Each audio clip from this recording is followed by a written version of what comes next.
I wanted to record something because I've had a couple requests from people really quick um, to talk about I'm going to say Jennifer Soto, even though you and I both know Maddie, you and I all know that Maddie was the victim in this, and Jennifer's on again, off again boyfriend, and Jennifer, there's some stuff going on there. Is that what I should say? Now, some people have really covered this very well. So, as I say this to you, glasses are coming off. As I say this to you, I want to be clear that what I'm really going to focus in on is kind of my hit around Jennifer, what I think is going on energetically, and something I've seen before that is a very similar case. It is not the same case, but it's similar, and I'm going to talk into that. So the first thing I want to say is that in 1987, there was, and this was in Greenwich Village, so I remember it because they were around the corner from me.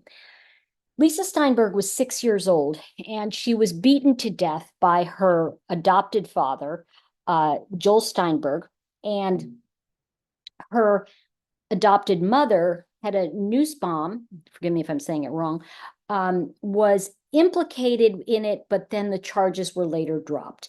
So the stuff I want to talk about a little bit is when the woman is a victim of abuse. Now, this is not the same story, but I'm going to tie it together. Excuse me. Okay. Now, they were half and half on that. Half the people who looked at it said, well, you know, the mother was implicated, definitely. But then, okay, as I said, the charges were dropped, but half the people said that she was the victim of abuse, and half of the others said she was implicated and there was something going on.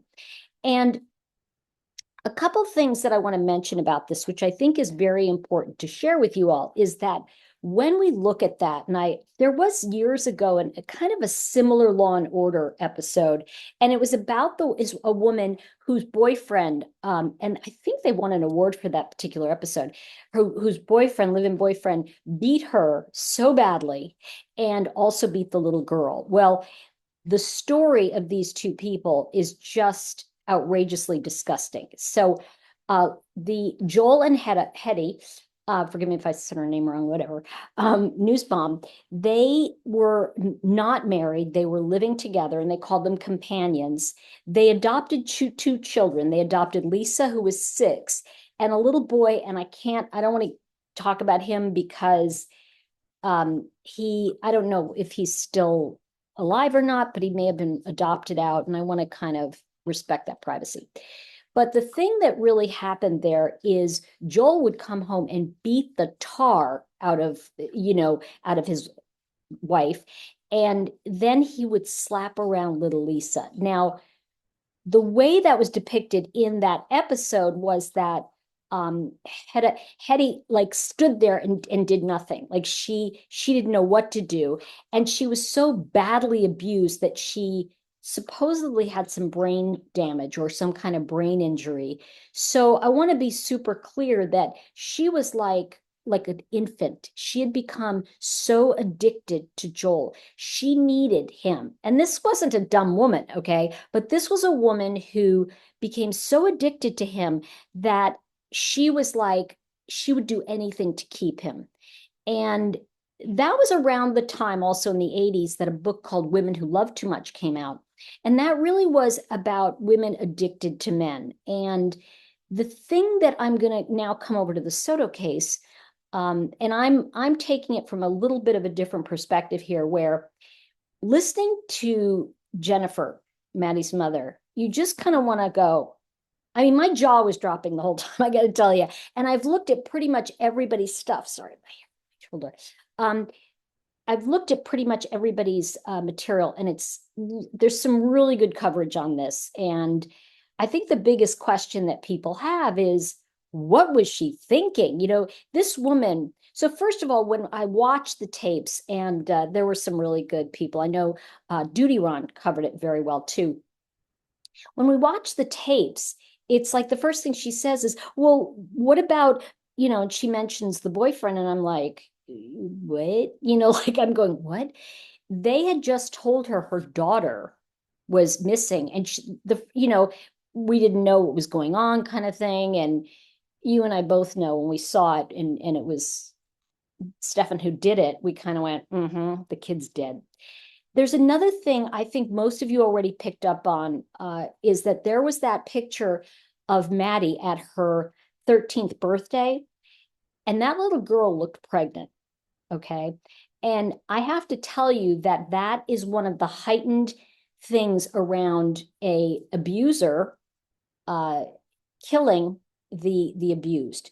So we were like, well, what triggered him? I think that might have triggered him, because, trying to hide it. But was he trying to hide it from Jennifer, or was she really allowing him to do? Because I'm sorry, hold on. What mother? Seriously, what mother says, "Oh, go into bed with with my boyfriend"? No.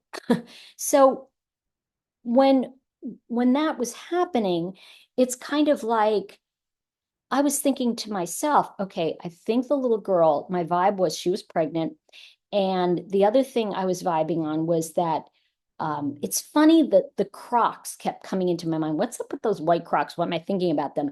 And then when I watched one of the shows, it was like he threw into the garbage her backpack and the white Croc. Let's talk about the mother. Now, and the reason I want to go back to her is not because, I don't think that our victim, Maddie, suffered horrendously, but I do believe that that woman, Jennifer, is so addicted to this guy. I think this is, again, just an opinion. Please don't take it like it's gospel, because it's not. I'm just getting this vibe of it. Just reminded me of the Steinberg case, because that woman was so addicted to Joel that she basically let him do anything. He beat her, and she let him beat little Lisa, because she was at that point, from being beaten, a simpleton. And she also was like, can we be together, kind of thing. And you see this woman, like, she looks horrible, right? But the thing that happened many years ago is she was kind of let off the hook, and she was put into a battered women's shelter. Joel was sentenced, and I'm jumping around, so bear with me. Joel was sentenced to, he ended up, I think it was 15 to 25. He actually was freed in 2004. And I'm still kind of shocked that they let this guy out of prison.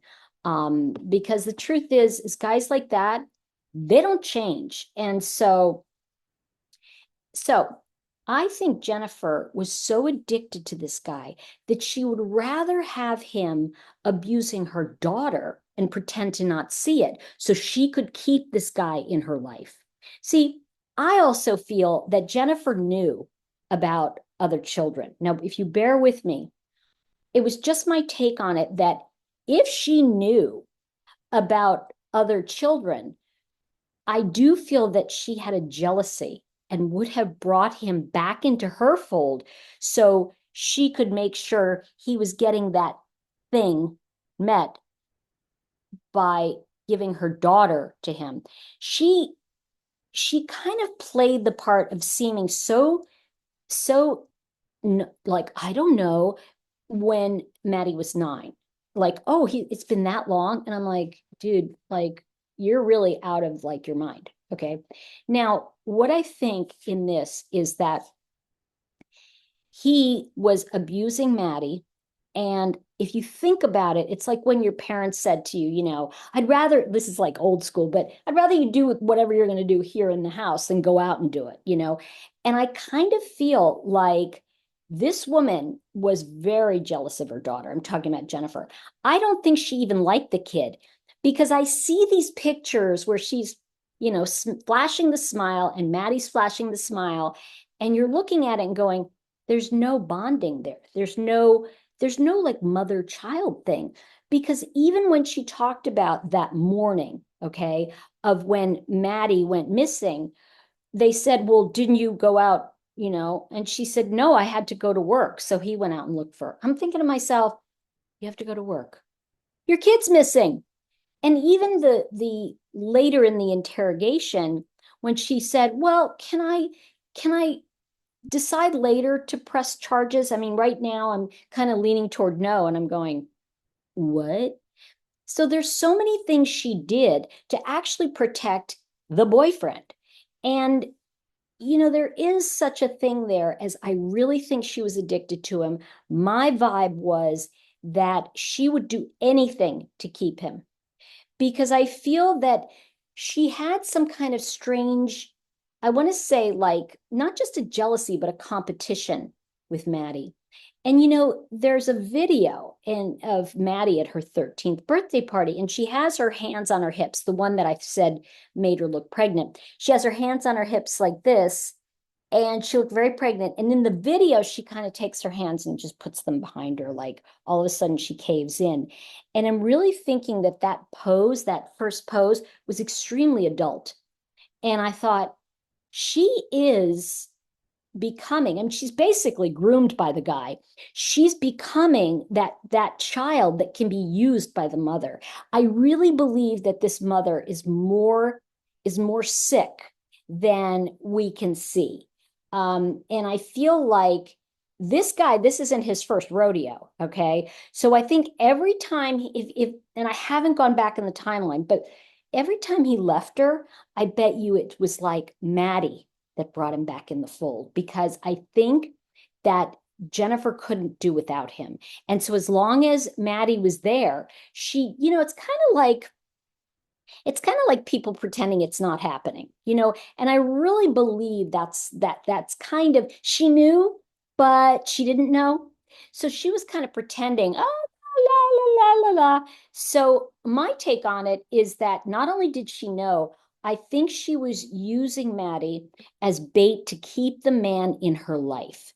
Because even when Maddie went missing, even when they showed her the pictures of his, what, she was like, could that be him? And it's like, girl, and every second word was, how is he gonna go to jail? I hope so. Like, I'm going, I hope they go like this and throw away the key. The most important part of this, I think, is that obviously Maddie was seriously abused, and I really have a vibe that she was pregnant, because that can be an inciting incident that forces him to get rid of the little girl. Now, I don't know if they've done that test. I know that a lot of these kinds of autopsies are kept, they really don't release autopsies of kids. And I think it was just enough to say that the cause of death was strangulation. And, it's when they asked Jennifer, how do you think she died? And she said, well, probably strangulation. And I'm going, it makes me think she was in the freaking room. I mean, it just makes me feel like what was going on. And, I can't help but think that Jennifer was a lot more involved. And when I say involved, I feel like she was addicted to this guy so much so that she wanted to believe everything he said. Even though, I mean, gosh, if I was listening to this and I thought my kid's missing, the last person to see him alive was this guy. I mean, I wouldn't go, is he going to jail? I'd be like, okay, effer, he's right there, go get him. And I want to find my child. She wasn't worried at all about Maddie. She, at one point she said, I want to bring her home. And I'm thinking to myself, bring her home? She didn't say, I want you to find her. She said, I want you to bring her home, which implies a body. So I have a lot of thoughts about this. I'm wondering what you think, and if there's any more follow-up you'd like me to do on it. And there are a couple cases that are very similar to this one. And I really think that the the silence of everyone around it, I don't want to blame anybody. I want to be perfectly clear on this, except the creepy guy. But I really feel like there's something we're not seeing here. We're really missing the the something with Jennifer, because we've got all of these, experts going, well, obviously something with her. But I really feel that there's such a thing as being so addicted to a man or anybody that you just don't know how to let go. And I think he could have done anything to her daughter as long as he stayed with her. And, as long as she's putting, like, it's kind of like, a dog. All right. You put good steak on the ground, he's sticking around. So that's kind of what I was feeling. I want to hear what you're saying. Please remember, say what you mean what you say, but don't say it mean. Please don't be mean to each other. Just kind of take the high road and be kind. And please hit that like button. It does help me kind of bring my level back up since I've been away for a while. And I am going to see you on the next one. All right. Bye for now.